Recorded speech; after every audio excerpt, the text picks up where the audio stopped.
Hello, my name is Mei.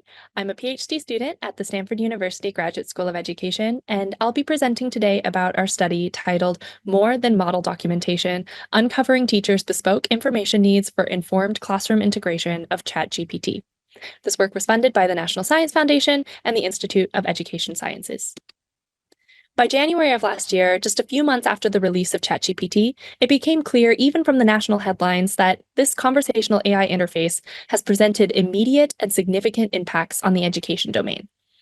Those few months were a whirlwind of concerns about academic integrity, threats to conventional assessment, district bans blocking access to ChatGPT, repeals of those bans upon finding that they were ineffective, and then the rise of a new narrative that educators should consider opportunities to positively apply ChatGPT to teaching and learning.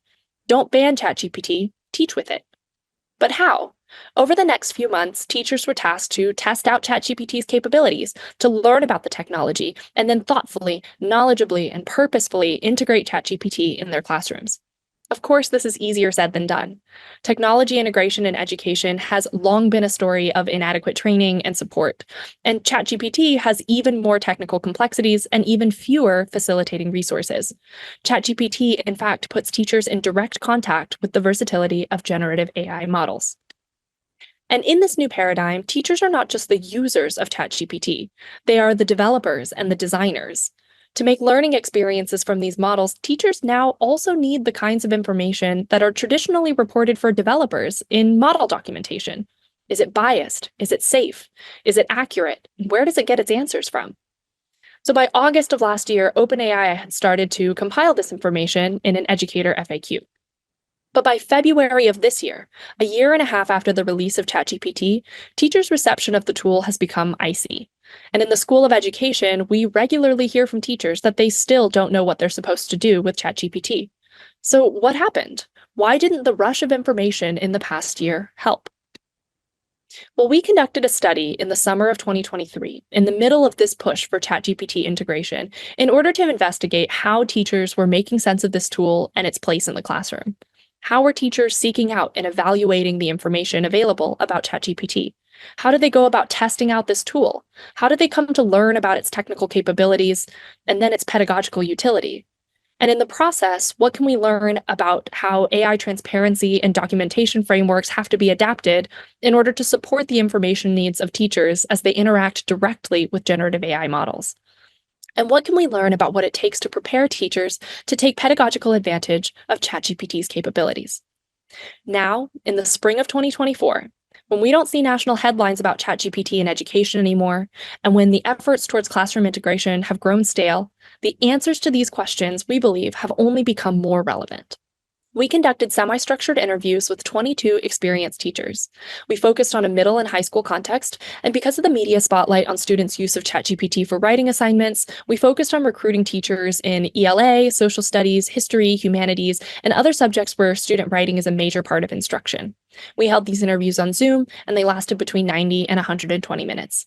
We then analyzed these session recordings through qualitative inductive coding. We conducted our interviews in two phases because after 14 of these interviews, we revised our protocol to better support the emerging needs that we were seeing from our participants. In both versions of this protocol, we started with experience sharing. We asked teachers to describe their experiences with technology integration for ChatGPT and for other educational tools. We asked teachers about their information seeking and evaluating practices. And we asked about the role of administrators and professional supports. In the first version of our protocol, we then asked teachers to share their browser screens and think aloud while they searched for information and tested out the ChatGPT interface in order to decide whether and how they would integrate the tool into their classroom practice. Then we showed teachers the GPT-3 model card as an original source of technical information about the ChatGPT model, and we discussed any outstanding information needs. But we observed that teachers face challenges with the open exploration task. So in a revised version of our protocol, we replaced it with a guided experimentation activity.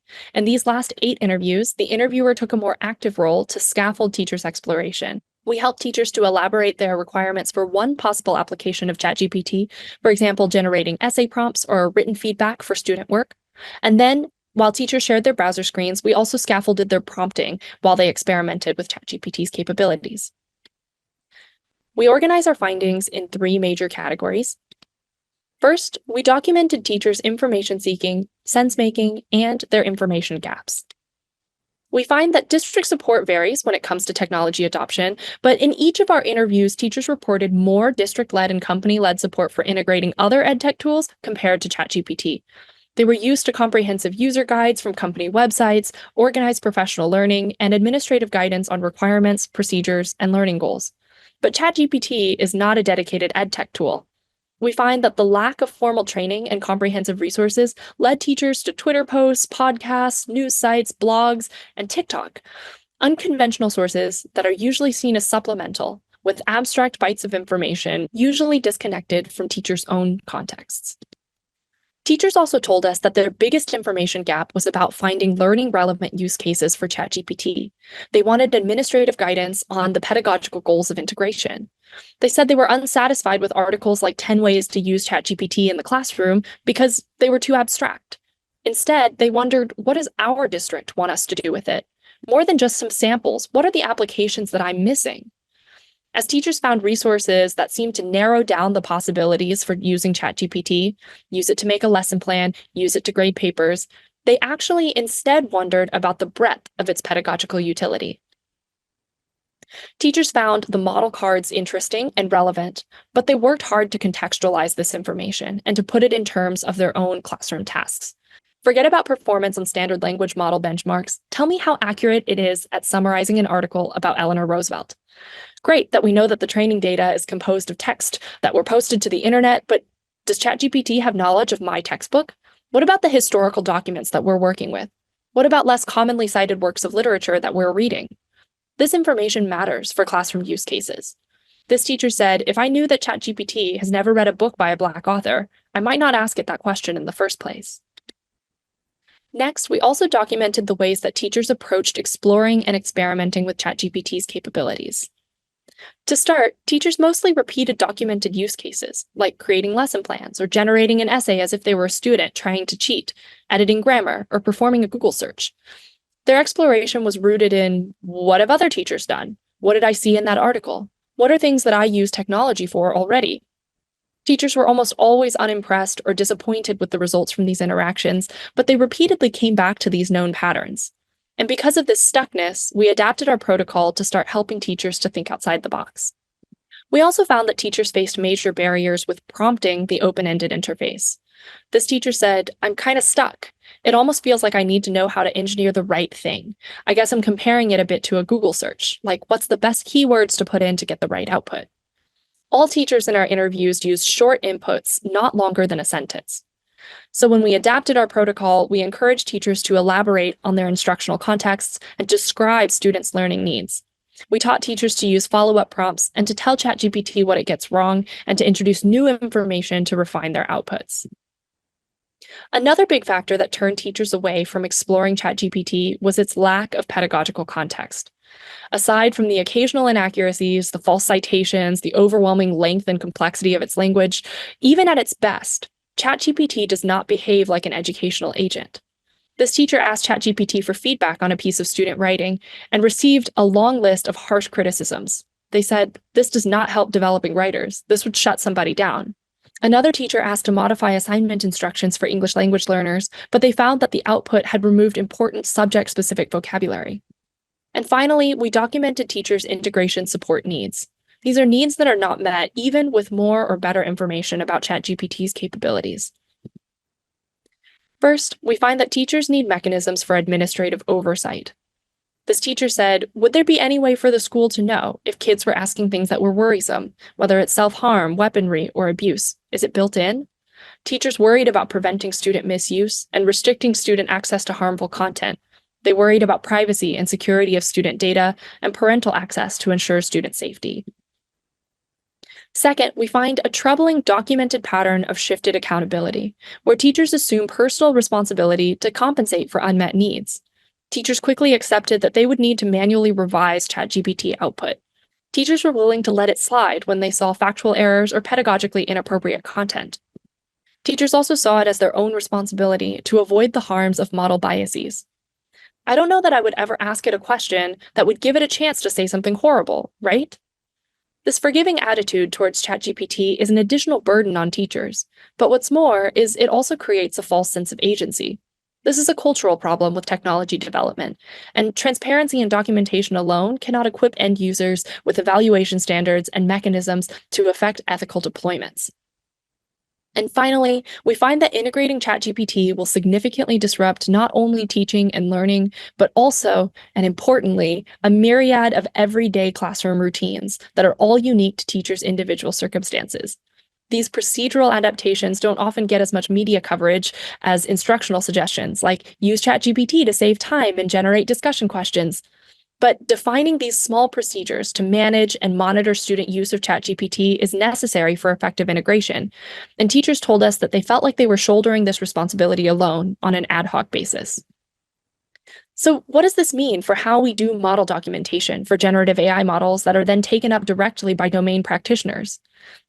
We conventionally think of model cards as technical documents, but model cards were originally also intended to be useful for end users. Of course, that intent has hardly come to fruition, and we argue that it's not just the technical language that's inappropriate. The first issue is their static text-based format. OpenAI's Teaching with AI Guide, Educator FAQ, and a variety of different online resources are all subject to the same limitation. Teachers told us that they prefer hands-on exploration, classroom piloting with feedback, and troubleshooting with experts. Given teachers' well-known time constraints, these long texts often led to fatigue and disengagement. The second issue is the restriction of active discovery. Model documentation, EdWeek articles, TikToks, they all focus on a defined set of use cases that reduce the complexity of ChatGPT to a documented sample of features. We found that these supports ultimately failed to scaffold teachers' own creativity. Teachers struggled to discover pedagogically relevant applications of ChatGPT and instead returned to these documented samples, even though they found the results generic or incompatible with their own classroom practices. And lastly, technical information, data, and performance disclosures about ChatGPT, they need to be framed in domain-relevant terms and metrics. Teachers need to be able to contextualize and imagine how limitations in dataset composition or the risk of misinformation and other representational harms could manifest in practice. OpenAI's Educator FAQ does disclose model limitations without technical jargon, but without situating this information in domain tasks and materials, they're just too abstract to help teachers to productively work around these limitations. And so, based on our interviews, we've developed a framework for interactive documentation that can scaffold teachers' guided experimentation with ChatGPT. We're currently developing a web app implementing these ideas. The first two stages of our framework is about elaboration. Based on the second phase of our interview protocols, we realized that we needed to reframe teachers' experimentation approach. Forget about ChatGPT's capabilities, focus on a learning objective that matters to you.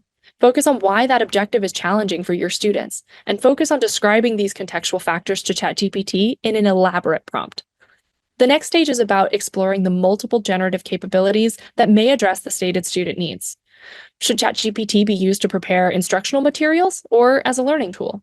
Should it do text analysis or act as a process prompter or a thought partner? Rather than immediately jump to one generative task, we argue that teachers should first be shown a breadth of options. In our ongoing work, we actually use ChatGPT to generate this list of possibilities. When teachers then select one use case to explore further, this is the time for disclosing model limitations and ethical considerations, here in the context of the pedagogical task. The next stage is prompt engineering. We argue that teachers should be given the initial prompt to overcome this significant barrier. In our web app, we actually asked ChatGPT to help with this part.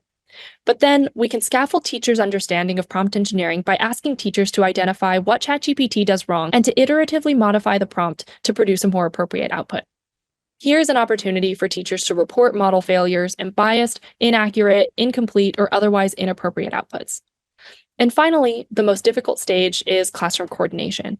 In our web app, we actually crowdsource community voices, sharing classroom procedures for similar use cases. The takeaway is that we need to think differently about what it takes to prepare teachers to take pedagogical advantage of ChatGPT's technical affordances for informed classroom integration. We need to think differently about documentation for generative AI in an age of general practitioner use in high-risk domains. But who is accountable for answering this call? And what does the absence of these supports in the time of release of ChatGPT mean for ethical deployments? And how can we equitably prepare students for a future with generative AI? All of these still remain open questions. Thank you so much for your time. And if you're an educator affected by ChatGPT, we'd love to hear from you.